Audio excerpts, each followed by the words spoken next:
에스라서 1장 1절부터 4절입니다. 같이 봉독합니다. 바사와 고레스 원년에 여호와께서 예레미야의 입을 통하여 하신 말씀을 이루게 하시려고 바사와 고레스의 마음을 감동시키시매 그가 온 나라에 공포도 하고 조소도 내려 이르되 바사와 고레스는 말하노니 하늘의 하나님 여호와께서 세상 모든 나라를 내게 주셨고 나에게 명령하사 유다 예루살렘의 성전을 건축하라 하셨나니 이스라엘의 하나님 참 신이시라.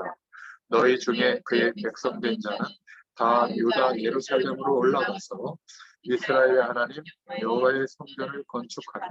그는 예루살렘에 계신 하나님이시니라. 그 남아있는 백성이 어느 곳에 머물러 살든지 그곳 사람들이 마땅히 은과 금과 그 밖의 물건과 짐승으로 도와주고 그 외에도 예루살렘에 세울 하나님의 성전을 위하여 예물을 기쁘게 드릴지니라 하였더라. 아멘. 오늘 스가랴서의 말씀을 통해서 함께 은혜를 나눌 제목은 하나님의 나라를 누리면 오는 응답이라는 제목입니다. 좀 개요 부분을 먼저 보자면 역대하 말씀의 후반부가 바벨론 왕 느부갓네살에 의해서 남유다가 패망하는 그런 내용이 이제 기록되어져 있죠. 에스라서는 또 다른 한 왕 메대 바사 제국을 통일하고 또 바벨론을 완전히 점령해버린 그런 고레스 왕을 통해서 또 하나님의 언약을 이루어가는 그 축복들을 또 기술하고 있습니다. 결국 고레스를 통해서 바벨론은 자신들이 점령했던 나라의 백성들을 포로로 끌고 와서 혹독하게 이렇게 노예 생활을 시켰거든요. 근데 그런 병폐를 알고 있던 고레스는 바벨론을 정복하고 난 뒤에 또 자신의 제국이 어마어마해지고 난 뒤에 그 민족들을 속국으로 삼고 그들이 민족들이 원하는 것, 특히 이제 자기들이 섬기는 신전 이거를 회복할 수 있도록 물질도 줘서 다 돌려보내요. 그리고 그 안에 노예로 가둬놓은 게 아니라 그 나라들을 병합하는 거예요. 그 제국을 더 넓히는 거죠. 그런 정책을 이제 핍니다. 물론 고레스는 하나님을 알았던 사람, 하나님이 직접 고레스에게 깨닫게 했다고 하는 내용이 나오고 있는 것을 보면 그렇습니다. 결국 바벨론으로 포로로 끌려가게 됐는데 북이스라엘은 역대기 상하, 열왕기 상하에서 나와 있지만 한 명의 왕도 하나님의 약속을 기억하는 왕이 없었기 때문에 아수르 제국에 의해서 멸망당한 뒤에 모든 북이스라엘의 남자들은 그 고대 근동 국가의 노예로 팔아버려요. 전 세계를 흩어버리죠. 그러니까 왜 가나안 땅에 정착하게 했는지, 그 가나안 땅에서 민족을 이루게 하고 왕조가 시작되어지고 또 하나님의 약속을 붙잡고 성전을 짓고 하나님의 약속을 붙잡고 예배했을 때 몇 명의 왕들을 통해서 부흥기를 주었지만 결국 하나님의 약속을 잃어버리고 또 12지파가 있었지만 늘 다투고 그리고 많은 사람의 숫자들이 전부 하나님의 약속을 놓쳐버리는 시대마다 그런 절망스러운 일들이 벌어지게 됐죠. 그래서 하나님이 역사에 개입하셔서 이들을 멸하신 것이 아니라 하나님께서 인도하시는 방법으로 역사를 지금 움직이시고 있는 겁니다. 여러분이 역사서에 대한 눈을 뜨게 되면 이 시대를 바라보고 또 우리가 책을 보고 이 세상의 지식과 문명을 바라볼 수 있는 진짜 눈이 열리게 돼요. 사람을 만났을 때도 이 사람을 판단하는 것이 아니라 이 사람의 인생이 이렇게 흘러가서 앞으로 이렇게 될 수밖에 없겠구나. 이것도 예측할 수 있게 됩니다. 역사와 인간의 인생은 비슷하거든요. 새로운 것 같지만 사사기처럼 무너질 수밖에 없는 반복 속으로 자꾸 들어가는 겁니다. 그러니까 왜 포로로 끌려갔을까? 왜 나라가 하나님이 택한 백성이고 하나님이 형성하게 한 나라인데 왜 나라조차도 없어지게 됐을까? 이것을 질문하면서 역사서의 말씀을 봐야 됩니다. 에스라, 느헤미야, 또 이사야, 학개 이런 선지자들을 통해서 지금 바벨론 포로로 있을 때 역사적 배경이 이렇게 추론할 수 있을 정도로 많이 나오거든요. 이 에스라의 말씀은 그런 심각한 어려움과 고난의 연단 속에서 포로 생활한 지 70년이 흐르고 난 뒤에 이 고레스 왕의 칙령 때문에 1차 귀환을 하게 되죠. 그래서 1차 귀환을 할 때 그 스룹바벨, 그러니까 유다 지파에서 왕족 출신인데 그 포로로 끌려갈 때 명문 가문들을 다 끌고 가거든요. 느부갓네살아. 그러니까 이스라엘을 완전히 멸살시켜 버린 거죠. 근데 이들이 그 바벨론에서 나름대로 살아남고 또 나름대로 관직에 등용된 사람도 있고 또 다니엘 같은 경우는 총리까지 됐단 말이죠. 네, 그런 배경도 있습니다. 그러니까 이 수룹바벨이라고 하는 사람은 굉장히 좀 인정받았던, 그러니까 총독으로 부임하게 되거든요. 이제 1차 귀환하는 이스라엘 백성들을 끌고 총독으로 오게 되고 제사장으로는 예수아가 오게 됩니다. 그러니까 수룹바벨의 지도하에 이제 성전 건축, 그 솔로몬의 성전이 무너졌던 그 터에다가 터를 다시 닫고 성전 기초를 이제 하게 됐는데 어떤 일이 벌어지냐면 사마리아, 항상 하나님의 언약을 반대하던 그런 사마리아 지역에 있던 사람들이 이 다 유력한 가문들이 끌려갔을 때 이제 거기에서 하나님의 약속은 없으니까 바라보지 않았으니까 이방 민족들하고 그냥 결혼하고 이방의 우상을 섬기고 그리고 나름대로 자기들끼리 그 빈집, 빈 땅을 차지해 가지고 살고 있었단 말이에요. 근데 이제 수룹바벨을 통해서 성전이 건축된다고 하니까 어떤 위기감을 느꼈냐면 다윗 왕조가 또 부흥되는 게 아닐까?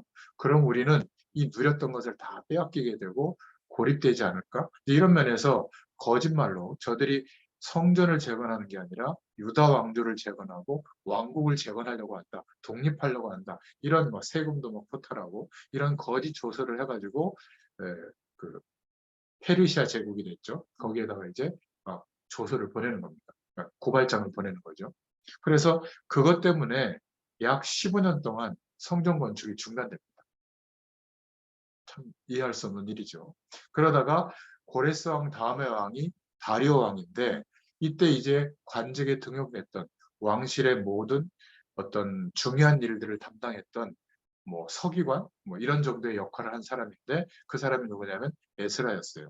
그래서 에스라가 사실은 전문성이 있었던 사람이거든요. 뭐 왕실의 모든 재정이나 이런 것들을 움직이면서 국책 사업을 뭐 담당했던 사람이니까. 그런 모함이 오니까 이제 그 왕궁 그 창고에서 전 왕, 고레스 왕의 칙령 그 부분을 찾아내서 다리오 왕을 설득을 해요. 그래서 다시 다리오 왕이 이제는 그 선배 고레스 왕의 그 칙령을 가지고 이스라엘 백성들에게 명령을 하는 겁니다. 성전 다시 건축해라. 물자도 보내주고요. 그래서 다시 성전이 건축되어질 때 책임자로 이제 에스라를 파송을 해요. 성전 건축에 대한 책임자로. 그리고 그 이제 쉽게 말하면 그 왕의 칙령을 가지고 오게 되는 거죠. 그런데 다리오 왕 때 오는 게 아니라 아닥사스다 왕이라는 그 왕 때 그때까지도 에스라가 쓰임 받았는데 그 왕의 칙령을 가지고 이제 귀환하게 되는 겁니다. 2차 귀환을 하게 되죠. 그래서 귀환했을 때 이제 스룹바벨과 이제 이 에스라를 통해서 에스라는 주로 성경 건축을 했다기보다 막 혼혈되어 있던 가문의 정체성을 막그 찾고 그래서 막 그런 이름들이 많이 나옵니다. 족보를 회복하고 그리고 이방 여인들을 이제 돌려보내고 하나님의 약속을 붙잡은 율법을 따라 행하는 삶을 살지 못했거든요. 삶을 회복하고 그러니까 막 돌아오면서 포로로 귀환할 때 그 아하이 강인가 그 강에서 막 회개를 해요. 하나님이 역사 속에서 항상 하나님이 하셨는데 내가 왜 페르시아 왕의 그 힘을 의지하고 군대의 힘을 의지하고 이 조서를 의지할까 봐 회개하는 장면도 나오고요. 그러면서 전적으로 하나님이 하실 것을 믿게 돼요. 돌아와서 막 회개 운동을 일으킵니다. 우리가 왜 이렇게 비참하게 하나님의 백성인데 포로로 끌려갔으며 이렇게 어려움을 당했는가. 또 역사의 내용을 설명하면서 포로로 갔다가 다시 돌아온 우리는 왜 지금 성전을 건축해야 되는가? 그 이유를 막 이렇게 회개하면서 말했을 때 어린아이들까지 울면서 막 회개하는 이런 운동이 벌어진 겁니다. 그리고 절기를, 유월절 절기를 회복하고 또 모든 절기를 통해서 흩어졌던, 돌아와 보니까 뭐 땅도 없죠. 다 딴 사람들이 차지하고 있죠. 또 언약 중심의 예배도 없죠. 율법을 지키지도 않죠. 그러니까 완전히 그냥 무너져 있는 그런 바탕에서 울면서 개혁운동을 일으킨 인물이 에스라예요. 그런 배경이 개혁 부분에 제가 쭉 설명을 해놓은 겁니다. 그래서 에스라의 개혁이 7장부터 10장까지 나오고 또 1장부터 6장까지는 성전 재건의 중단과 완성된 부분들이 이제 나오게 됩니다. 10장까지 기록되어 있지만 저는 이제 역사적인 부분들을 다 찾아보고 하다가 창세기가 50장인데 50장 준비할 때보다 더 많은 시간이 걸렸어요. 한, 한 이틀 정도 시간이 걸렸거든요. 근데 저는 이 역사적인 배경이 이해가 되고 그 역사 전체를 움직여서 그것도 바벨론이라는 나라가 망하기도 하고 또 메데 바사라는 제국이 일어나서 바벨론을 정복하고 또 페르시아 그 제국 안에서도 이런저런 일들이 막 일어나거든요. 그러면서 결국에는 로마 시대까지 와서 이 제2성전이라고 1성전은 솔로몬 성전이고 제2성전은 누굽니까? 스룹바벨이 지었다고 해서 스룹바벨 성전이라고도 해요. 이게 한 538년 정도 유지되다가 예배를 드리다가 로마 시대 디도 장군에 의해서 불타버립니다.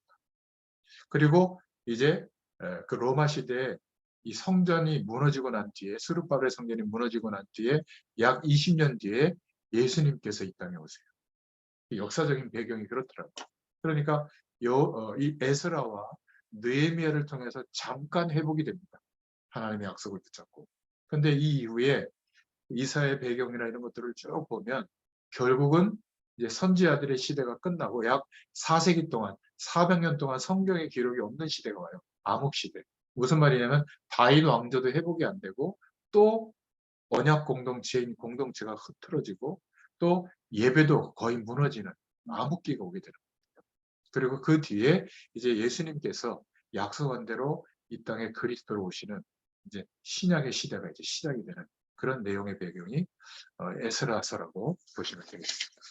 자, 그렇다면 그런 어마어마한 어려운 시대에 에스라가 몇 명이 안 되는 하나님의 약속을 붙잡고 있었던 하나님의 사람이었어요.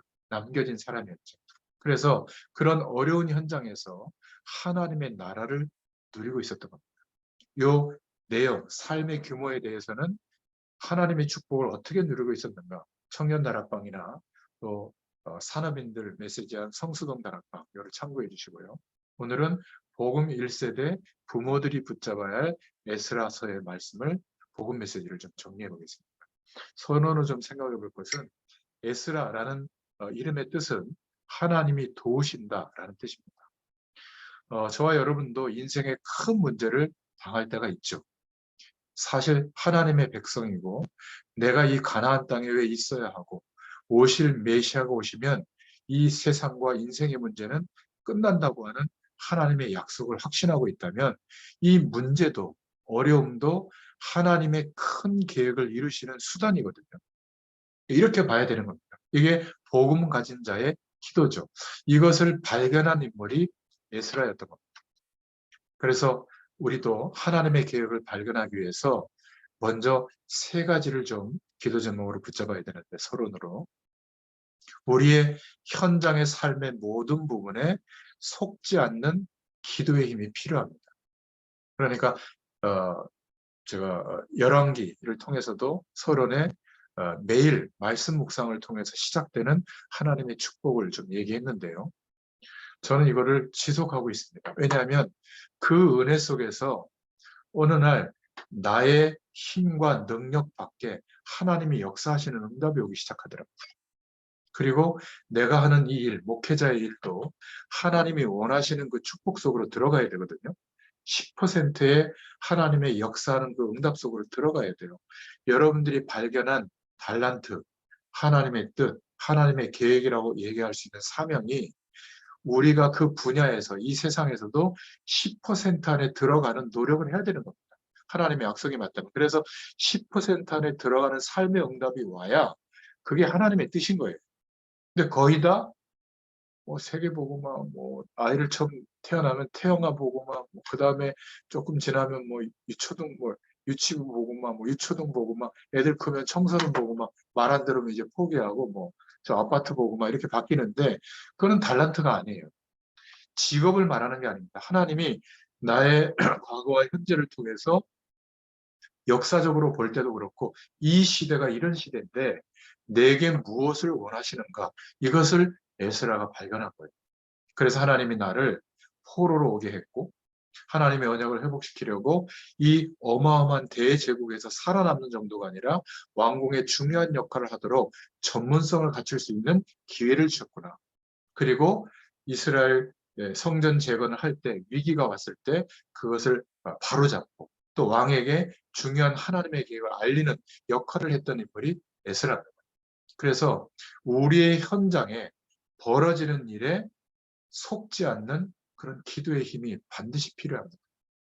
그러니까 이 응답을 받아서 왕을 감동시켰던 사람이 바로 에스라거든. 그래서 에스라는 뭐라고 말하고 있죠? 제사장이면서 그 시대의 학자요, 개혁자다. 이렇게 말하죠. 그러니까 하나님의 말씀에 익숙한 에스라가 스가랴서 7장에 보면 나오는데 하나님의 도움으로 왕에게 구하고 건의한 것은 다 왕이 지시해서 하도록 합니다. 그러니까 에스라의 말을 듣고 왕이 조서를 내릴 정도니까 7장 11절에. 그래서 하늘의 하나님의 종 에스라, 학자며 제사장이요 이 에스라가 구하는 것은 신속히 시행하라. 7장 21절에 왕이 명령하는 겁니다. 그러니까 우리는 우리가 모인 헌금, 우리가 예배하는 교회, 여기를 통해서 여기를 통해서만 하나님을 한다고 자꾸 생각하거든요. 그러니까 너무 작은 생각이죠. 하나님은 이 시대 전체가 하나님의 손에 들려져 있는 거예요. 지금도 바알에게 무릎을 꿇지 않는 하나님의 약속과 그 축복이 이루어지도록 기다리고 있는 하나님이 준비한 남은 자들, 렘넌트들이 전 세계 모든 족속에 깔려 있어요. 여러분 이 눈을 떠야 되는 겁니다. 역사서를 보면서. 아니 목사님 그거 너무 거창하지 않아요? 아니에요. 이 눈이 띄어져야 믿음이 생기는 겁니다. 그래서 하나님이 에스라처럼 나를 지금 우리나라와 내가 살아가고 있는 사람들 속에 이 현장 속에 두신 거예요. 여기에 하나님의 계획이 있기 때문에. 여러분 그렇게 보지 않으면요. 우리의 직업과 경제활동과 삶은 그냥 돈벌이, 세상을 사는데 필요한 수단밖에 안 됩니다. 그러면 평생 일하는데 헷갈리는 거예요. 하나님이 보장했다고 하는데 왜 내 삶은 이런가? 아니에요. 하나님이 정말 언약 백성을 인도하시는 것이 성경이에요. 모든 것을 인도하십니다. 육신의 삶도 포함되어 있어요. 중요한 것은 내가 살아가고 있는 이유가 인생관이 바뀌어야 되거든요. 거의 안 바뀌었습니다. 이렇게 바뀌었죠. 하나님이 이런 세상에서 복을 주시면 내가 주의 일을 하겠습니다. 이렇게는 바뀌었어요. 그러니까 하나님하고 딜하는 거죠. 하나님은 우리의 물질, 우리의 능력이 필요한 분이 아니에요. 우리가 너무 감사해서 나라도 하겠습니다 하고 하는 거지. 하나님은 우리 때문에 우리가 하고 안 하는 것 때문에 하나님의 일이 지장받지 않으시는 분.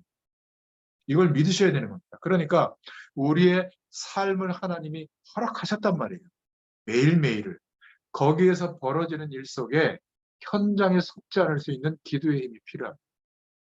스가랴서 에스라서 8장 1절부터 4절에 보면 온 백성, 족장, 제사장까지 다 나와서 이 에스라가 선포하는 하나님의 말씀에 무릎을 꿇었다. 이렇게 말할 정도예요.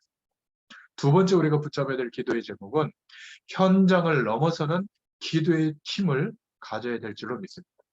현장에 속지 않는 기도의 힘은 소극적이라고 본다면 우리의 현장을 넘어서는 하나님이 부어주시는 하늘 보좌의 축복과 그 능력이 있어야만 현장을 넘어설 수 있거든요.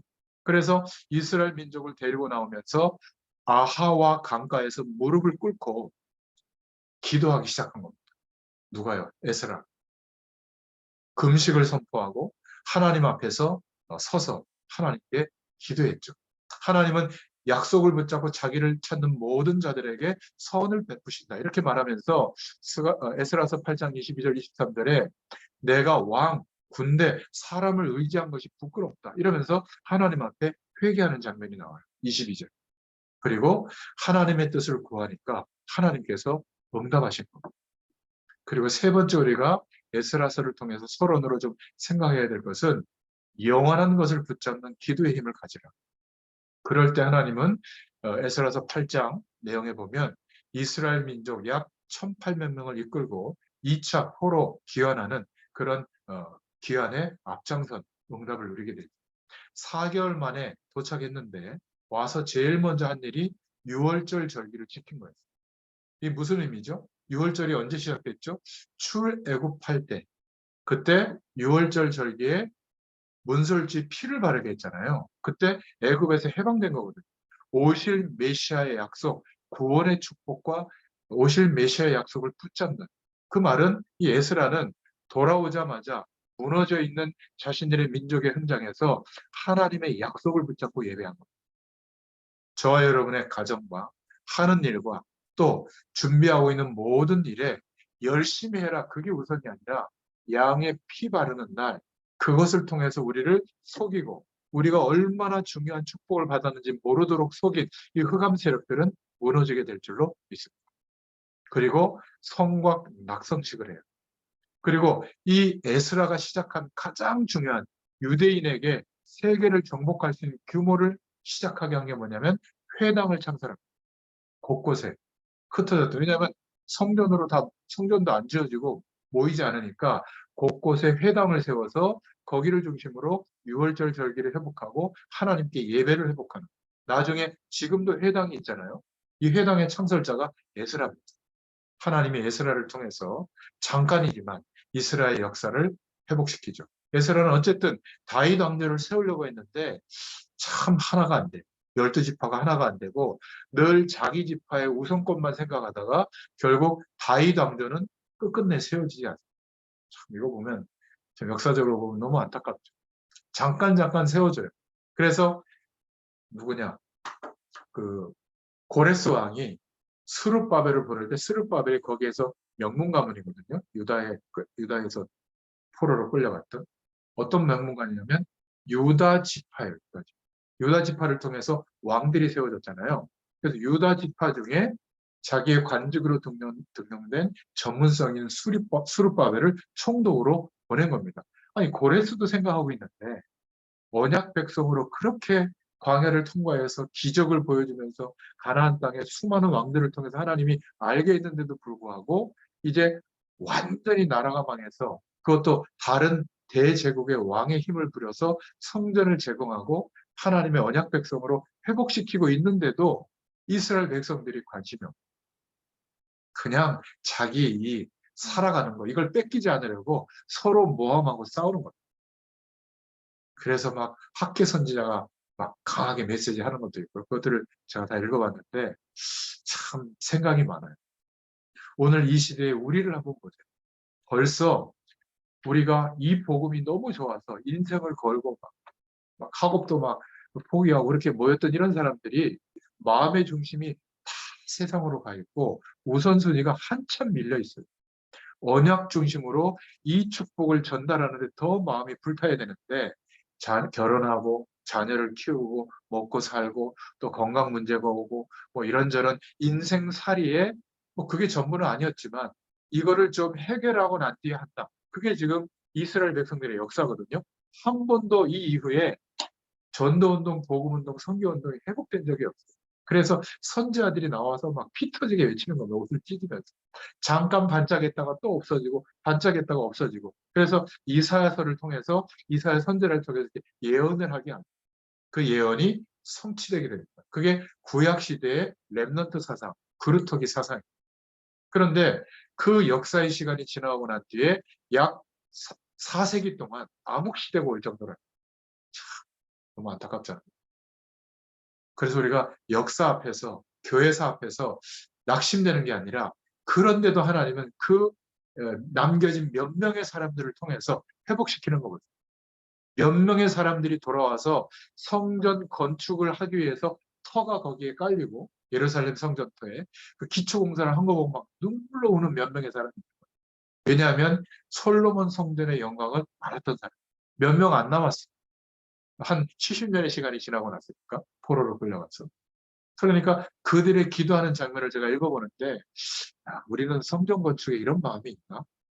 그냥 약간의 의무감, 또 안 하면 안 되니까 좀 눈치 보고 뭐 그냥 이렇게 좀 이렇게 하고 있는 거 아닌가? 막 반성도 하고요.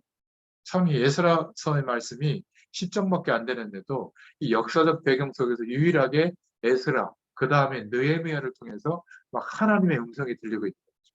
여러분에게도 이 주의 음성이 들리기를 축원드립니다. 자, 그럼 본론으로 복음 1세대 부모들이 붙잡아야 할 에스라. 이 에스라는 2차 포로 기한이 되면서 성전 건축과 흩어져 있던 이스라엘 백성들을 이제는 성전을 중심으로 언약을 중심으로 개혁운동을 일으켰던 대표적인 인물이죠. 이스라엘이 왜 이렇게 됐나를 우리는 말씀을 보면서 파악해야 됩니다. 우리와도 관계가 있는 거기 때문에. 하나님께서는 이스라엘 민족을 시작으로 세계를 살리려고 가나안 땅에 정착하게 한 거거든요. 왕정 국가도 이루게 한 거거든요. 이 약속을 놓치니까 선교의 마음은 1도 없었어요. 결국 선교를 해야 되는 그 방향으로 어디로 보냈죠? 강대국에 보내고 북이스라엘의 남자들은 모든 나라에 흩어버린 겁니다. 노예 시장에 팔아버린 거죠.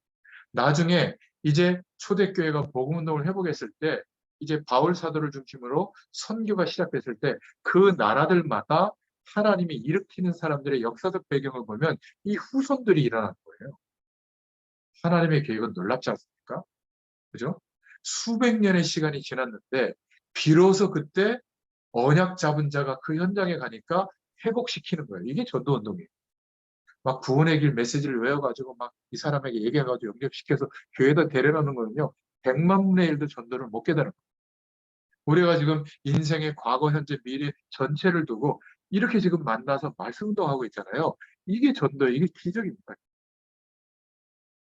이렇게 오랫동안 하고 있다? 이게 우연이겠어요? 그냥 귀를 즐겁게 하고 우리의 지식을 즐겁게 하는 게 아니라 저와 여러분들에게 하실 것이 있다는 거예요. 이걸 믿으라는 거죠. 안 믿어요. 왜 안 믿는 줄 아세요? 내 자신을 보니까 믿을 수가 없지, 솔직히 말해서. 100만 원을 내가 마음대로 뭐 주일에 쓸 수 있습니까? 10만 원도 어려운데. 그러니까 생각지도 않는 거예요. 세계복음화 단어는 계속 나오는데 내 마음과 인생을 들어서 맞습니다. 그래서 이 자녀를 주셨거든요. 그렇잖아요. 역사를 보면 아주 훌륭한 인물들을 쓴 게 아니에요. 이 약속을 믿는 사람을 쓰셨거든요.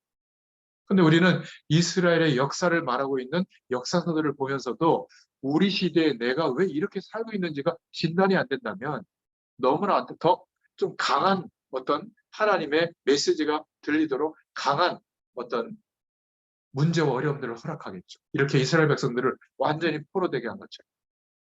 여러분, 그 미사일 이렇게 쏘는 거 그냥 너무 쏘니까 그냥 별거 아니라고 생각하잖아요. 그죠? 저 지금 러시아가 저렇게 전쟁을 벌여도 오히려 석유 팔아먹으면서 뭐 망할 줄 알았는데 안 망하고 더 백성들은 좋다고 하잖아요. 국민들은. 뭐 괜찮으니까. 저렇게 되면 중국이 어디를 침공하겠어요? 대만 침공할 가능성도 있어요. 그렇다고 미국이 세계대전 벌여서 자기네 나라도 원자탄 떨어지는, 아니, 핵무기 떨어지는 미사일이 올 텐데 그거 겨루겠습니까?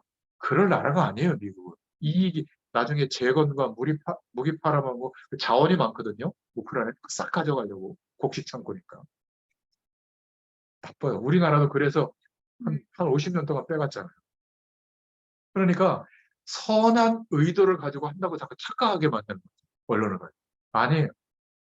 기억하셔야 돼요. 그러니까 이스라엘 백성들을 하나님이 축복하신 게 아니라 세계를 살리려고 택한 거예요. 먼저. 거꾸로 깨달은 거죠. 야훼 여호와는 우리의 하나님이고 모든 민족들 너희의 하나님은 아니라고 한 겁니다.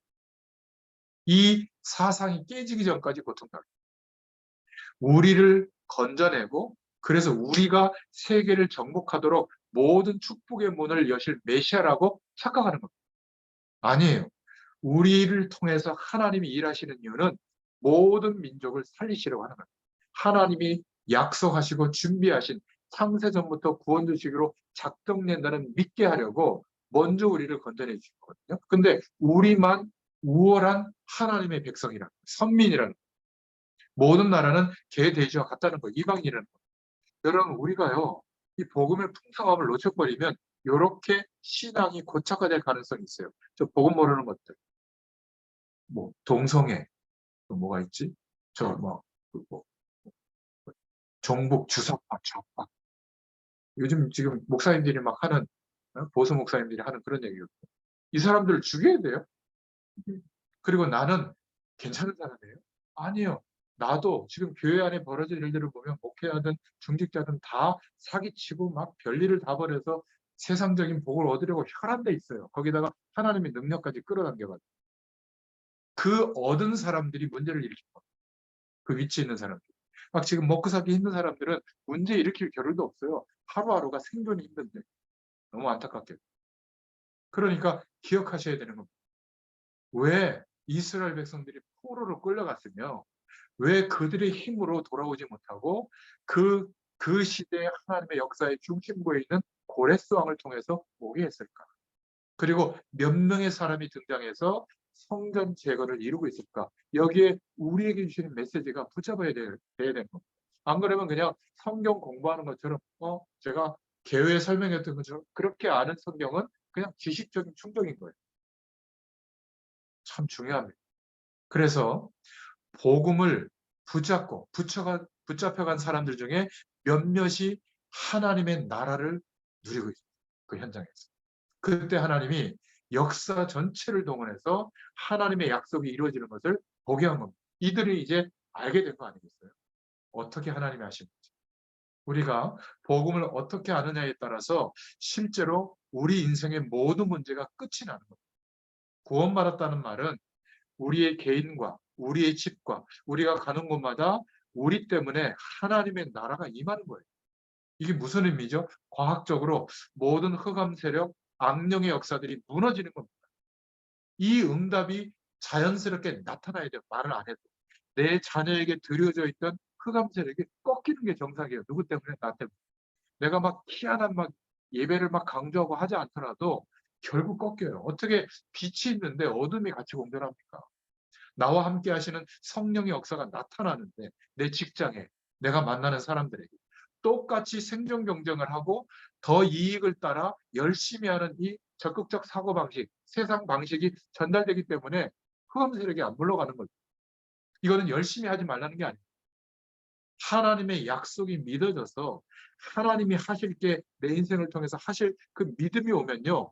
생을 걸고 노력하게 돼서 근데 안 지쳐요. 20시간을 걸쳐서 말씀을 준비하고 그냥 설교만 하면 쉬운데 이거를 6장으로 지금 사역제형으로 만들어 놓고 한 장으로 만드는 게 더 어려워요.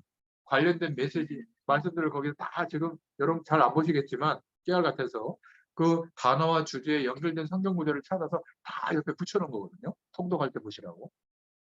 제 느낌에 한 명도 그걸 찾으면서 안 보는 것 같아요. 그래도 저는 하나님 앞에서 열심히 하는 겁니다. 최선을 다해서. 내 일이라고 생각합니다. 근데 그게 어렵지 않아요. 제가 어느 날부터 막 그렇게 열심히 준비 안 하더니 막 하루 이틀을 막 그렇게 준비하는 거고 저 집사님 막 밥을 챙겨주고 막 그러더라고요. 아는 거죠. 제가 굳이 그런 거를 막 얘기할 필요는 없어요. 머리는 삼가라 가지고 막 이러고 하고 있어요. 여러분, 우리의 일이 그렇게 발견되었어요. 그러면 그건 열심히 하고 최선을 다하는 게 아니에요. 내 인생이 바로 하나님이 역사하시는 통로가 되는 겁니다. 나이요? 믿음이 온 그때부터 시작되는 겁니다. 우리의 공부는, 우리의 노력은. 내가 이 응답이 와야 내 삶의 규모가 이렇게 와야 후대들에게 뭘 말해줄 수 있는 거예요. 그냥 괜찮다는 게 아니에요. 너의 인생관으로 사는 그것 때문에 오는 문제? 괜찮다. 왜? 당연히 올 거니까 그런 어려움들이. 근데 나는 이런 믿음과 이런 인생관으로 살고 있다. 건강도, 물질도, 성공도, 삶의 모든 태도와 내용도, 내가 목회자로서 사역하는 모든 것도 나는 이런 중심으로 가고 있다. 이거를 말로 하는 게 아니에요. 보여주고 사는 겁니다. 일부러 보이는 게 아니라 내가 어떤 중심으로 사는지가 전달이 된다니까요. 그렇다고 내가 인격적으로 수준이 높냐? 아니에요. 애들이 오죽하면 목사님, 목사님 집이에요, 우리 집은. 막 이렇게 지적할 정도로 제가 아주 막 인격적으로 안 좋은 행동을 할 때도 있거든요. 속으로 반성을 얼마나 많이 하고 있는지 몰라요. 그런데도 제 중심의 이유가 전달이 될 것 같아요? 안 될 것 같아요? 전달됩니다. 그 믿음이 전달이 돼야 자녀가 인생관이 교정이 바뀌어요. 그래서 1세대 복음서, 요거 우리 애가 붙잡아야 되는데 아니에요. 내가 붙잡아요. 그리고 그것을 삶을 통해서 보여주는 겁니다. 언제? 어려움이 왔을 때. 에스라가 그걸 보여주게 됩니다. 그러니까 구원받았다는 말은 성령께서 저와 여러분들의 모든 실제적인 것을 눈에 보이게 안 보이게 다 역사하고 있는 겁니다. 이것을 확인해야 되는 거예요. 하늘 보좌의 축복이 우리의 일에, 우리 개인의 삶에 실제 임하는데 눈에 보이지 않는 하나님의 사역자들, 하늘 군대들을 보내고 있는 겁니다. 그래서 매일매일 이 사실을 확신하고 하나님이 이 모든 배경으로 역사하시는 힘으로 충만해져 있어요. 그러고 하루를 출발하는, 이게 다예요. 이게 복음 깨달은 자가 받은 축복이에요. 에스라서를 통해서 이걸 말씀하고 있는데 못 알아듣습니다. 이스라엘 백성. 그 외에는 미안하지만 적극적 사고방식을 도와주는 결과일 뿐이에요. 이렇게 했더니 잘 되더라. 내가 저희는 내 자녀들을 막 했는데 이제 그냥 놔두니까 하나님이 잘 되더라. 잘 됐다는 기준이 뭐죠? 육신적인 거 아닙니까? 그거보다는 이 아이가 더 한계를 경험해야 되는 게 내가 기도해야 될 내용일지도 몰라요. 이번 기회에 더 한계를 경험해서 확실히 하나님 바라보고 서라. 제가 둘째에 신종플루 걸렸을 때 저도 약간 두렵긴 하던데 아이에게 한번 기회를 줘야 싶어. 너 이거 죽는다. 엄마 아빠도 옮기면 죽는다. 우리 가족 다 죽는다. 그러니까 너 밖에 못 나오고 밥은 밀어줄 테니까 네가 이제 기도해라. 그랬더니 어느 날 밤에 보니까 열이 40도 넘는데 하나님 저 죽기 싫어요. 하나님 저 좀 살려주세요. 기도하는 소리가 들리더라고. 기도겠어요? 하소연이겠지. 그때 믿음이 들어가. 그러니까 절대적으로 하나님 바라보는 걸 하라고 한다고 하겠어요, 아이들이. 오히려 더 어려움과 한계가 왔을 때 여기에서 무마하고 넘어가지 말고 하나님 확실하게 알려주세요. 이게 진짜 우리가 해야 될 기도예요. 우리가 현장에서 만난 다음 세대들에게 너 그거 이렇게 노력하면 이렇게 잘 된다는 걸 알려주는 게 아니라 안 돼. 너 수준 알잖아. 근데 어마어마한 수준의 사람하고 똑같이 응답받고 사는 길이 있다. 내가 사는 이유, 방법 알려줄까? 너 한번 이렇게 해봐. 이 내용이 있어야 되는 거예요. 그렇잖아요? 근데 이 내용이 미안하지만 거의 없어요. 그냥 적극적으로 열심히 살거나 아무것도 안 하고 그냥 주여 이러고만 있거나 둘 중에 하나입니다. 그건 둘 다 성경적이지는 않아요. 하나님 말씀의 언약이 믿어져서 제가 적극적으로 열심히 하는 걸 얘기하면 여러분들 어떻게 듣냐면 저렇게 해야 되나 보다. 저도 그렇게 깨달았거든요. 처음에. 열심히 했는데 할수록 더 힘든 거예요. 이제는 사명이 왔기 때문에 또 안 할 수도 없잖아요. 옛날에는 적극적 사고방식을 할 때는 열심히 하다가 안 되면 포기하고 술 한잔 먹고 어디 돌아다니고 이러면서 해소하잖아요. 근데 믿음과 사명이 온 뒤에는 적극적 사고방식을 노력하는 게 중단되면요. 죄책감이 들어요. 내가 안 해서 그런가? 근데 믿음이 회복되고 난 이후에는 지치지 않는 겁니다. 왜? 이유를 알고 하나님이 역사하시는 것을 믿고 있으니까. 그래서 복음이 뭐냐고 물으면 확실하게 얘기해 줄 수 있어야 됩니다. 발전돼 가고 있는 세상과 인간이 자꾸 재앙 속으로 들어가도록 몰고 가고 있는 이 영적 세력과 문화를 꺾는 걸 보고 하나님의 나라라고 하는 겁니다. 끝까지 멸망시키는 사단의 세력을 꺾는 것을 보고 하나님의 나라라고 해요. 하나님은 그래서 물건 같은 데 들어가 있지 않고 신령 같은 데 들어가 있지 않고 사상 같은 데 들어가 있지 않아요. 거기에서 나타나는 영적 현상은 전부 귀신의 역사. 그래서 하나님이 우리에게 뭐라고 예배 때 하라고 하셨죠? 하나님은 영이시니 예배하는 자가 이 영으로 신령과 진정으로 예배할지. 우리에게 불신자와 차이점은 성령으로 함께 하시면서 역사하고 있는 거예요. 그게 구원받은 겁니다. 하나님의 나라. 오늘 우리가 말씀을 받고 기도할 때 이 은혜가 회복되고 누려지시기를 축원드립니다. 그래서 복음을 알고 있는 사람들은 사실상 걱정할 이유가 없어요. 이렇게 된 상태를 보고 복음이라고 하고 구원이라고 합니다. 하나님의 나라라고도 하거든요. 이것을 전해주는 것을 보고 전달하고 해요. 이거를 못 전해주고 있는 겁니다. 말과 성경의 내용들은 말해주고 있는데 그거는 교재거든요. 교재. 성경의 텍스트는 교재예요. 내게 임하고 있고 확인된 것을 전달해 주는 거거든요. 이것을 매일 누리는 것을 보고 기도라고 합니다.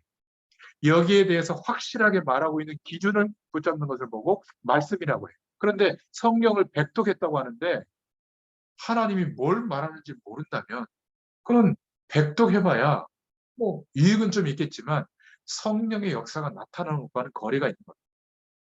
이런 인물이 나왔는데 에스라다 이 말입니다. 그러니까 에스라는 독립운동을 한 게 아니에요. 싸우지 않고 어떤 면에서는 고레스 왕을 이긴 겁니다. 그 배경을 이기고 성전을 회복시킨 사람이에요. 느헤미야는 아닥사스다 왕을 항복시킨 사람이죠. 어떻게 이 응답을 누릴 수 있을까? 이게 에스라서의 말씀이라고 보시면 됩니다. 그러면 간단하게 기도 제목을 정리하자면 첫 번째로 우리 복음 1세대, 부모 세대에게 주시는 에스라서의 말씀은 이스라엘 백성의 귀환이 나오는데요. 1장 1절부터 4절에 뭐라고 나오죠? 예레미야 선지자의 예언이 성취되어진 것이 기록되어져 나옵니다. 처음에. 하나님의 이 약속을 붙잡고 기도하는 자에게는 언제든지 그 약속이 성취된다. 예레미야처럼 하나님의 약속을 붙잡고 이사야의 그 예언의 말씀을 붙잡고 기도했던 내용이거든요. 그러니까 예레미야 33장 1절에 이것도 포로로 끌려가서 그 안에서 모함한 거예요. 이스라엘 백성들이. 참 안타깝죠. 예레미야가 뭐라고 말했냐면 우리가 우상을 버리지 않으면 망한다. 바벨론에 잡혀간다. 이랬을 때 앞에 것은 다 빼버리고 신바벨론파다. 교회를 비판하는 자다. 이렇게 몰아붙인 겁니다. 그래서 예레미야가 아직 시위대 뜰에 갇혔을 때 이런 예언과 고백을 하나님 앞에 하게 된 거죠. 이 일을 행하는 여호와 그것을 성취하는 여호와 그 이름을 여호와라 하는 자가 이같이 이르노라. 너는 내게 부르짖어라. 내가 내게 응답하겠고 내가 알지 못하는 크고 비밀한 일을 내게 보이리라. 그래서 예레미야가 예언한 것 중 하나가 바벨론 포로에서 돌아와서 성전을 건축하게 될 것이다. 이 예언을 하게 돼요. 놀랍지 않습니까? 우리는 크고 비밀한 일을 보이려 하니까 내가 지금 이렇게 미약하지만 어렵지만 내가 알지 못했던 육신적인 복의 축복의 큰 비밀을 보여줄 거다. 이렇게 말씀을 막 적어놓고 막 기도하더라고요. 역사를 말합니다. 역사 전체를 동원해서 하나님의 언약이 회복되도록 하실 것이다. 이 약속을 믿은 사람, 고레스 왕의 마음을 감동시켜서 누가요? 하나님께서 스가랴서 1장 7절부터 11절에 옛 성령 기물을 다 회수케 했죠.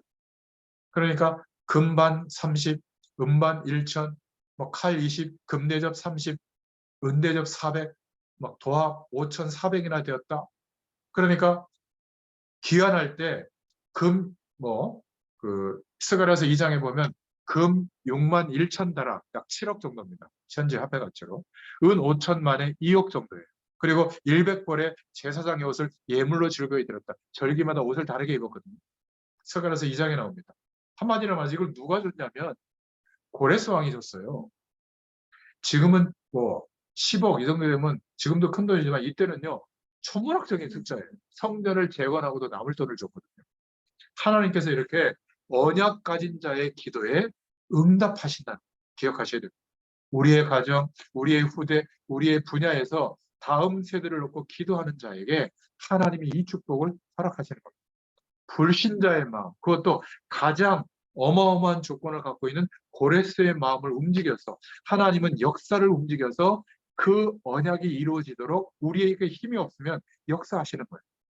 낙심치 말고 이 믿음을 가지고 기도 시작하시기를 축원드립니다. 조금 기도했는데 하나님이 이 응답을 주시면 자꾸 응답받기 시작하면 우리의 삶 전체가 이제는 24시간 하나님과 동행하게 돼요. 자연스럽게. 아무리 집회를 가서 메시지를 들어도 그때만 깨닫지 돌아와서는 삶의 문제가 그대로 있잖아요. 이 삶의 문제를 통해서 하나님이 어떻게 역사하시는지가 보여져야 그래야 안정이 되고 믿음을 따라 역사하게 되거든요. 우리 후대들에게 설명해 줘야 됩니다. 뭘요? 저와 여러분을 통해서 하나님의 언약이 나에게는 이렇게 붙잡아져 있는데 그 기도를 나의 인생을 통해서 이렇게 응답하고 계시다.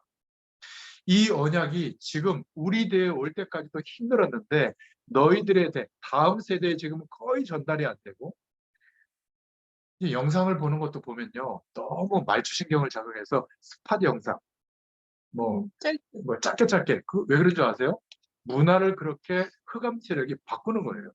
뭔가 생각할 힘을 뺏어버리기 위해서 잠깐의 찰나의 재미 문화에 반응하게 만드는 거거든요. 보지 말라가 아니라 참 너무 안타까워요. 그거 가지고 하루 종일 너무 많거든요. 그리고 전 세계에서 컨텐츠가 올라오니까 우리 저 방송국에서는 그 작가와 감독이나 뭐 이런 사람들이 컨텐츠를 만드는데 아무나 만들고 전 세계에 미친 듯이 자료가 올라오는 거예요. 그중에 선별해서 알고리즘으로 짜여져 가지고 상위권 막 그것만 쭉 뜨니까 얼마나 전 세계적인 작품이에요. 재밌는 거. 저도 보니까 막 웃겨요. 막 재밌고. 근데 이거에 하루 종일 시간이 남아도 하나님 바라볼 중심이 없어진다. 근데 이게 뭐가 문제냐면 내 하루하루의 삶에 벌어지는 많은 일들 속에 하나님이 개입하고 계시거든요. 하나님이 성령으로 인도하시는데 이 인도함을 받을 수 있는 눈이 없어지는 거예요. 너 이렇게 해야 돼. 어? 이게 하나님 뜻이야. 이걸 쫓아가는 거예요. 그럴 수도 있지만 그 사람의 개인의 생각이거든요. 성령의 음성을 들을 수 있는 이 경건이라는 것은 막 착하고 바르게 사는 게 아니라 성령의 음성을 들을 수 있는 규모가 갖춰진 게 경건한 삶. 여러분 이거를 전달해 줘야 됩니다. 저는 책임감이 없어요. 여러분들에게 다 말했어요. 제가 응답받고 있는 방법. 신기한 거는요.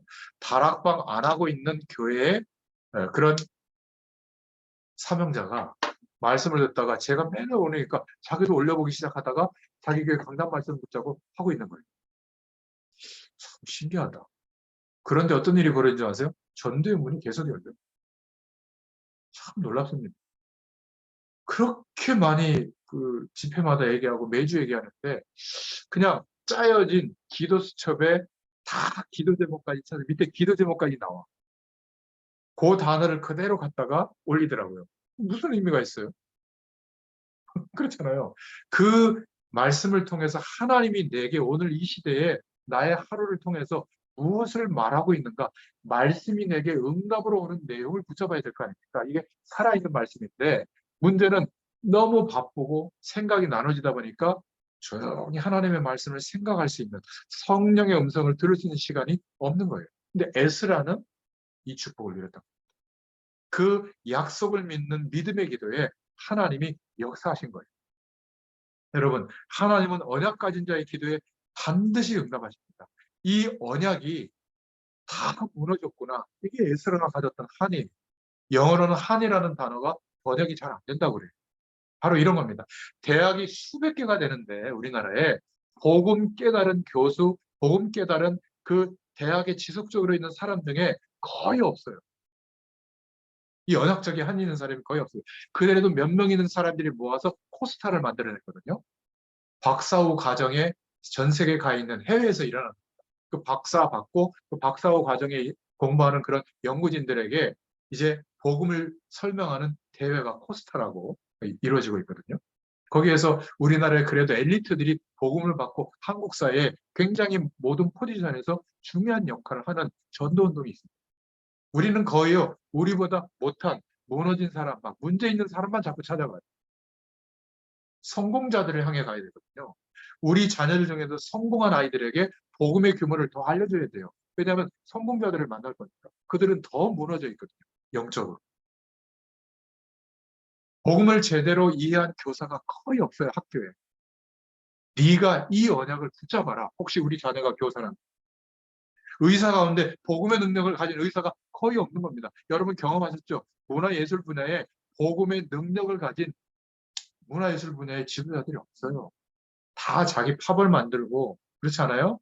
그 계속 돈 뽑아 먹으려고 하는 구조 만들고 좀 너무 심하게 얘기해서 미안합니다. 그리고 뭣도 안 되는 실력 가지고 뛰어난 실력을 다 죽이고 자기가 막 그 연주 분야도 독차게 하고 말이죠. 그러니까 오히려 해외에 가서 콩쿠르에서 입상한 새로운 사람들이 뜨고 있잖아요. 전 세계에. 근데 그 사람들이 돌아와서 살으려면 또 이 복마전 같은 구조에 또 들어가야 줄 서야 돼. 안 그러면요. 정치력으로 다 밀어내거든요. 참 안타까워요. 방송국도 보면 그러다가 잘린 사람들이 유튜브가 열리니까 여기에다가 막 유머 코드 올려가지고 오히려 방송국 조회수보다 더 많이 나오거든요. 오히려 이 친구들은 떴어요. 새로운 시장을 보고 희한하게 클래식은 그게 좀 좀 뭔가 이렇게 정서가 안 맞는지 별로 클래식 분야에는 그런 거 못 본 것 같아요. 클래식 음악을 매개로 한 거. 유일하게 뚫은 현장이 어딘지 아세요? 게임 음악입니다. 게임 음악. 그 게임 해보셨어요? 거기 나오는 웅장한 음악이 일본 오케스트라 막 제일 센 오케스트라가 동원돼 가지고 게임 회사에서 막 몇십억을 주고 그 막 음악 배경 음악들을 만들거든요. 그런 음악하고 클래식하고 좀 연결된 거 말고는 뉴에이지 음악 말고는 거의 아직도 답을 무한한 지금 비어 있는 현장이에요. 여러분 찾아보시기 바랍니다. 노인들이 들을 수 있는 치유하는 음악. 지금 거의 노인 요양원에서 들을 게 없거든요. 근데 클래식 음악은 어려워요. 클래식의 정선된 선율과 음악의 내용과 연주를 가지고 아주 짧으면서도 영향을 줄 수 있는 그런 거 너무나 많거든요. 저는 이렇게 볼 때마다 뉴스를 볼 때마다 그런 것들이 너무 많이 이렇게 빠지는. 그래서 좋다. 지금 후대들이 이렇게 들어야 되는 겁니다. 이 언약적 한에 대한 내용을 우리를 통해서 듣다가 내가 할게. 내 인생 전체를 통해서 내가 비록 조그마한 일을 한다고 할지라도 이 복음을 제대로 이해한 하나님이 준비한 랩넌트 인생을 살아야지. 이러면 돼요. 나머지는 살아가면서 하나님이 다 보게 하시고 열어주시는 줄로 믿습니다. 꺼야 됩니다.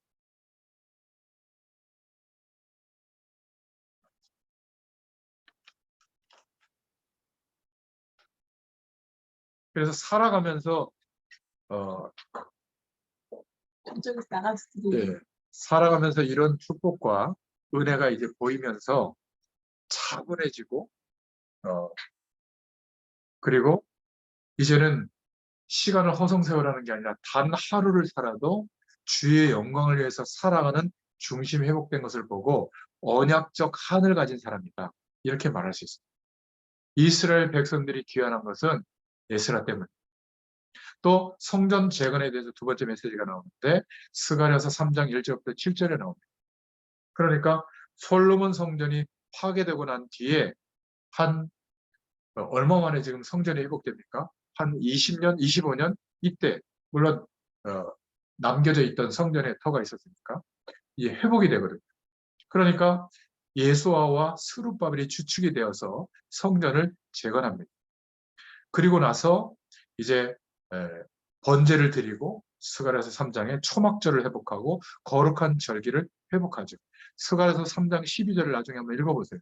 그냥 지나가는 성경 구절이 아니라 그 첫 성전, 솔로몬 성전을 보았고 언약 잡은 예배의 감격을 누렸던 생존자들이 돌아와서 그 터를 보고 막 감격하면서 대성통곡하는 장면이 나옵니다. 우리가 우리의 교회 예배당을 보면서 이런 중심이 회복돼야 될 줄로 믿습니다. 마지막 남아있는 믿음이 후대들에게 전달돼야 된다. 마지막 남은 하나님의 사람들이 얼마나 중요한가. 이 사람들의 기도를 들었다는 말이에요. 우리가 지금 우리가 섬기는 교회에 대해서 이 축복을 모르는 사람들이 이렇게 얘기합니다. 목사님이 부족한 거 있죠. 그거 뭐 교회는 이렇고 뭐 예산을 어떻게 쓰고 뭐 윤리적으로 이렇게 타락하고 그래서 이 교회가 되겠어? 이런 이야기를 누가 듣죠? 후대들이 듣는 거예요. 그런 얘기를 하지 말라는 게 아니라 이 교회가 겨우겨우 복음을 회복하고 여기까지 왔다. 이게 얼마나 귀중한 하나님의 역사인가 이거를 먼저 봐요. 그리고 나머지는 나 때문에 회복되도록 기도하면 돼요. 하나님 역사하십니다. 몇 명 남은 사람들이 성전의 기초를 보고 통곡했다. 무슨 말이에요? 기도했다는 말이에요. 그런데 솔로몬의 성전, 언약 잡은 예배를 회복했을 때 어떤 하나님의 영광이 임했는지 모르는 사람은 이 기도를 할 수가 없는 거예요. 정말 복음 가진 사람이 맞다면 저 여러분의 교회를 위해서 기도할 수 있기를 축원드립니다. 세속주의가 99% 들어와 있어요. 세속주의는 나쁜 게 아닙니다. 잘 되는 건데 뭐가 나빠요? 근데 하나님의 약속이 믿어져서 우리를 부르시고 인도하시는 우리 교회의 비전의 방향이 하나님께서 이루신다는 게 믿어져서 열심히 해야 되거든요. 그거보다는 열심히 한 노력과 시스템과 어떤 여러 가지 내용들이 합쳐져서 이런 결과가 왔다고 믿게 되면 그거를 의지하게 돼요. 에스라는 이거를 회개한 겁니다. 그러니 사단이 또 파고들죠. 사마리아인의 방해가 일어나게 돼서 결국 아닥사스다 왕에게 페르시아 왕에게 이스라엘 왕을 고소합니다. 참 내용도 엉망인데요. 저들이 독립하려고 한다 이래가지고 후대들에게 설명해 줘야 된다. 반드시 우리가 복음 중심으로 살아가는 복음 운동을 향해 나갈 때 방해가 있다. 근데 성경을 봐라. 속지도 말고 두려워하지도 말고 상처받지도 말고 흔들리지도 마라.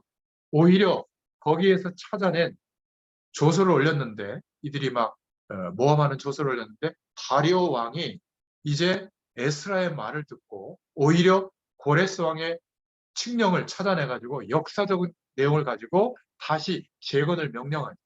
그러니까 이 역할을 한 게 에스라예요. 그런 면에서는 지식의 배경, 전문성의 배경, 공부도 해야 될 이유가 여기 있는 겁니다. 그러니까 창고에서 그 역사적 배경을 찾아가지고 고레스 왕의 칙령을 가지고 다리오 왕에게 막 호소를 한 겁니다.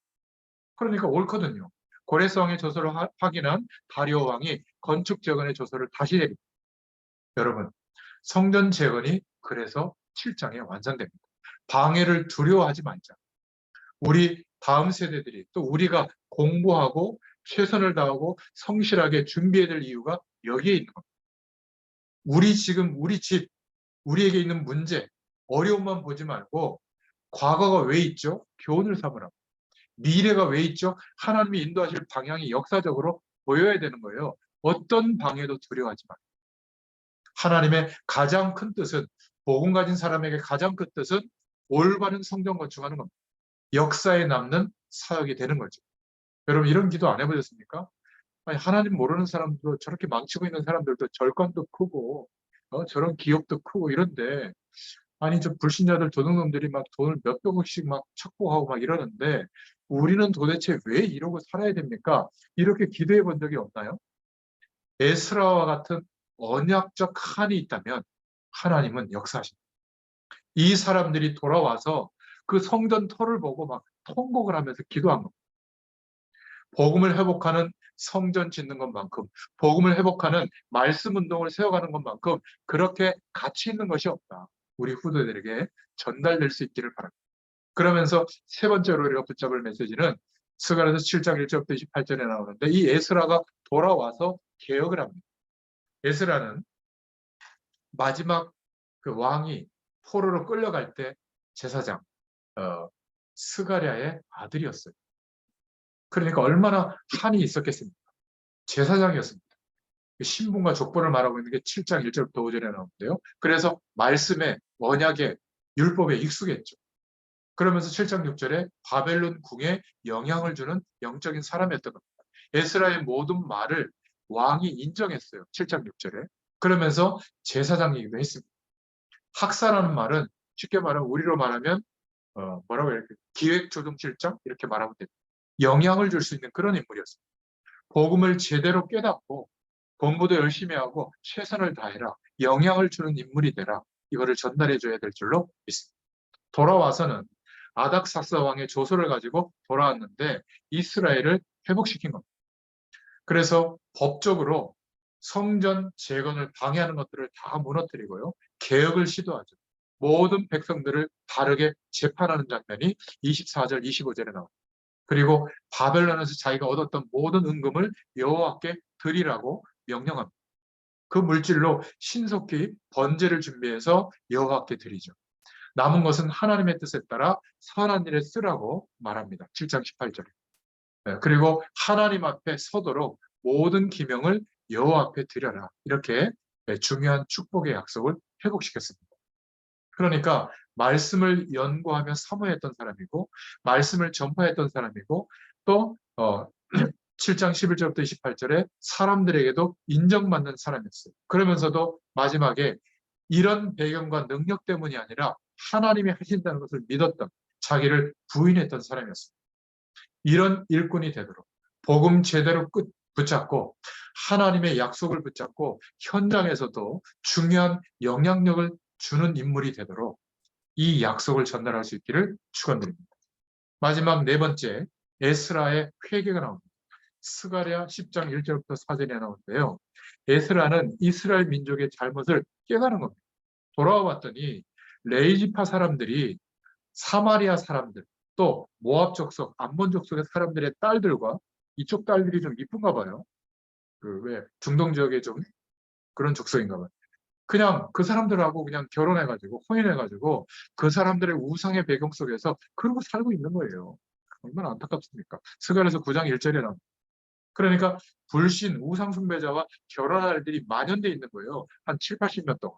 그러니까 언약, 공동체의 정체성은 완전히 사라진 거예요. 그러니까 이스라엘 민족의 죄악이 하나님 앞에 막 크게 다른 겁니다. 돌아와 보니까 에스라가 막 기가 막힌 거죠. 그렇게 어렵게 고레스왕의 칙령으로 성전 재건할 기회를 줬는데도 20년 동안 안 하고 있는 거예요. 얼마나 참 기가 막힙니까? 스가랴서 9장 7절부터 11절에 민족의 죄를 자백하면서 하나님께 회개 운동을 일으키십니다. 불신에 빠지고 우상에 빠진 것을 전부 회개하고 또 후대들에게도 가르쳐요. 여러분, 하나님의 역사는 회개만큼 빠른 게 없습니다. 문제는 두 번째죠. 무엇을 회개해야 되느냐가 문제입니다. 잘못하면 우리가 회개를 가리키면서 율법적 회개만 자꾸 지적만 하거든요. 그런 회개를 말하는 게 아닙니다. 교회에서 막 이전 투구하고 싸우고 자기의 이름을 드러내고 모든 짓을 다 하면서도 경건하게 살면 됩니까? 그런 회개가 아니죠. 죄가 뭔지도 모르는 거예요. 하나님의 약속을 믿지 못해서 선택하고 결정한 모든 일들 때문에 뭐가 들어왔죠? 세상 권세가 들어온 거예요. 그것을 의지하는 마음으로 요만큼도 하나님의 약속을 못 믿는 마음으로 살고 있는 것, 그게 죄거든요. 가장 큰 죄. 복음을 전혀 못 누리면서도 질서만 잘 지키도록 강요한 것. 회개를 너무 이상하게 만들어 놓은 거 있죠. 지금 우리 후대들이, 다음 세대들이 회개를 바르게 이해해야 됩니다. 이거는 방종하라는 말이 아니에요. 이스라엘 사람들이 모든 우상을 버리고 가정한 것을 버리라는 것은 그래서 언약이 믿어지지 않고 세상 조건을 선택했는데 벌어진 하나님 앞에 가정한 것을 모두 척결하는 이런 회개 운동을 일으킨 겁니다.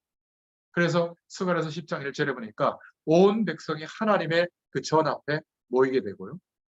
무슨 말을 했길래 10장 1절에 큰 무리와 어린아이까지 통곡하면서 회개하는 일이 벌어지게 됩니다. 무슨 얘기를 했을까요? 자신이 바벨론에서 떠나기 전에 어떤 일을 겪었는지, 우리 민족이 언약 백성인데 그 언약을 잡았던 왕이 있었을 때 이런 엄청난 부흥이 있었는데 왜 우리는 이렇게 처절하게 저주를 받는 민족이 됐을까? 돌아왔는데 하나님이 돌아올 때 어떤 일을 하셨는가? 그런데 너희들은 지금 돌아와서도 성경 건축을 20년 동안 미루고 어떤 일을 벌이고 있는가? 우리가 이래서 되겠느냐? 회개하자. 얼마나 절절한 언약 잡은 한해 얘기를 했든지 어린아이까지 통곡했다니까요. 여러분의 인생을 가지고 다음 세대들에게 이런 중심이 전달될 수 있기를 축원드립니다. 그래서 스가랴서 10장 2절부터 4절, 18절부터 22절에 주의 교훈을 쫓아 이방 여인들을 보내요. 자기 족속들. 그리고 금식을 선포하고 함께 기도합니다.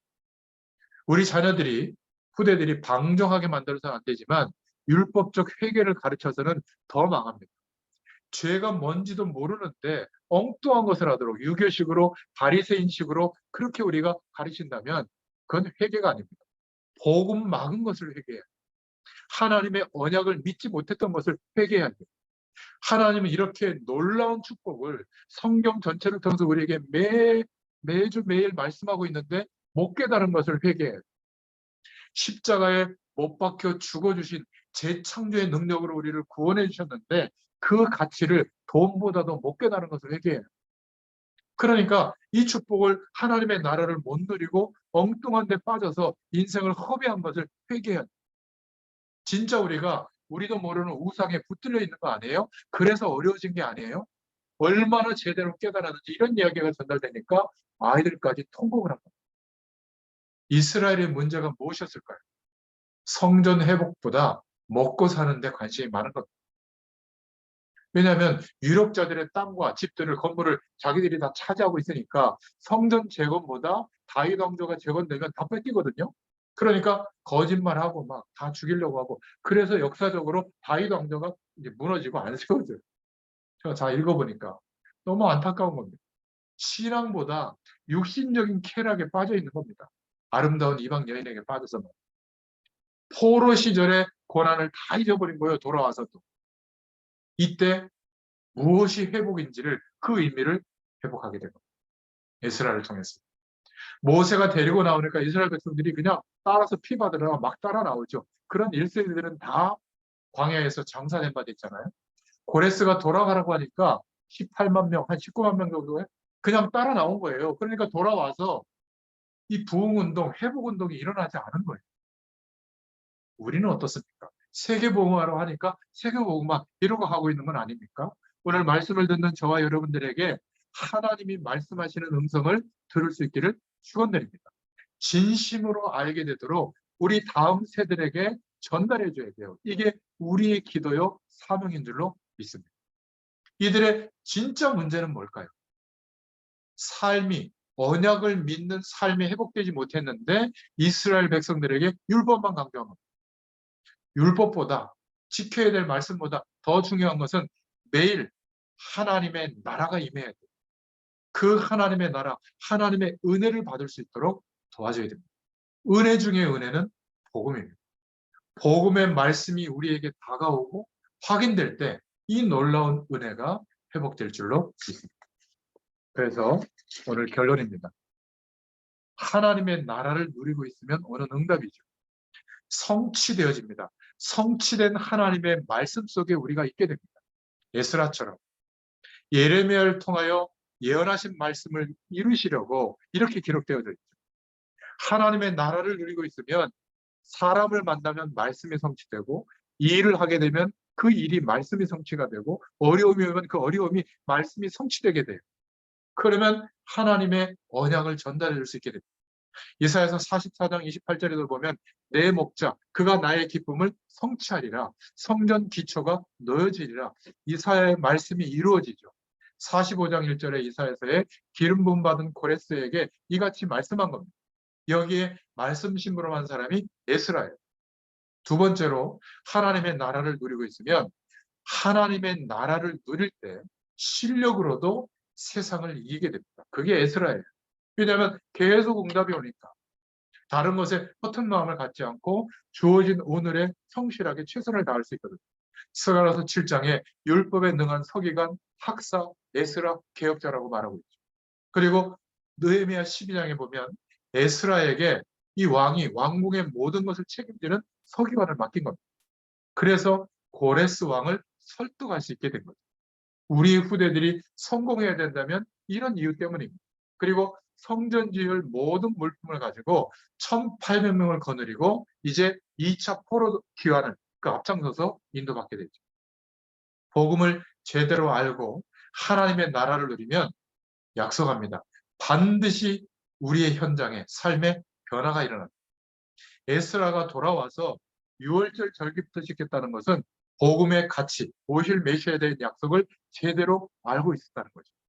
하나님은 분명히 그리스도를 보내겠다고 약속하셨기 때문에 우리 민족을 통해서 정착하고 있는 이곳에 보내겠다고 약속하셨기 때문에 다음 세대들에게 이 언약이 전달되어지도록 에스라가 피터하는 심정으로 역대기 상하 그리고 에스라의 말씀을 기록하고 있는 거죠. 여러분 가는 곳마다 우리와 우리 후대들이 언약 백성이 가는 곳마다 하나님의 말씀이 성취되고 가는 곳마다 하나님의 응답이 가는 곳마다 재앙이 무너지게 될 줄로 믿습니다. 우리도 똑같아요. 하나님의 나라를 제대로 누리면 어마어마한 능력이 생기고요. 위기가 오면 막바로 답이 보입니다. 사실은 우리의 미래도 걱정할 이유가 없는 것이죠. 아니까. 어떤 미래가 올지 아니까. 그래서 어떤 경우에 여러분들이 있어도 힘 빠질 이유가 전혀 없다. 자꾸 사람 원망하지 말고 하나님의 계획이 뭔지 하나님께 물어보시길 바랍니다. 이 에스라서에 너무 답이 잘 나와 있죠. 현장을 변화시키는 응답을 하나님이 주실 건데 자꾸 사단이 속이거든요. 거기에 속지 않으면 됩니다. 영적인 힘, 하나님 주시는 힘이 필요합니다. 그게 바로 에스라가 아하와 강가에서 금식했던 기도의 내용이었습니다. 이 은혜가 저 여러분에게 회복하시기를 축원드립니다. 하나님 감사합니다. 하나님께서 역사의 모든 내용을 준비하셔서 하나님의 약속을 붙잡고 하나님의 나라의 배경을 누렸던 에스라를 통하여 하나님께서 일하시고 말씀 성취와 기도 응답을 허락하신 그 내용을 오늘 정리했습니다. 하나님 이 시대에 우리의 인생을 드시고 복음 속에 우리의 인생을 회복시키셔서 우리가 상상할 수 없는 하나님의 놀라운 축복으로 날마다 인도하시는 그 방향과 하나님의 인도하심이 우리의 믿음 안에서 확인되게 하시고 또 하나님의 능력으로 역사하시는 그 길을 따라 매일매일 인도받게 되도록 하나님께서 은혜 베풀어 주시기를 소원합니다. 우리를 통하여 다음 세대에게 이 언약적 축복의 삶이 전달되어지도록 우리가 살아가는 이유가 전달되어지도록 역사하여 주시옵소서. 예수님의 이름으로 간절히 축복하옵고 기도하옵나이다. 아멘. 감사합니다.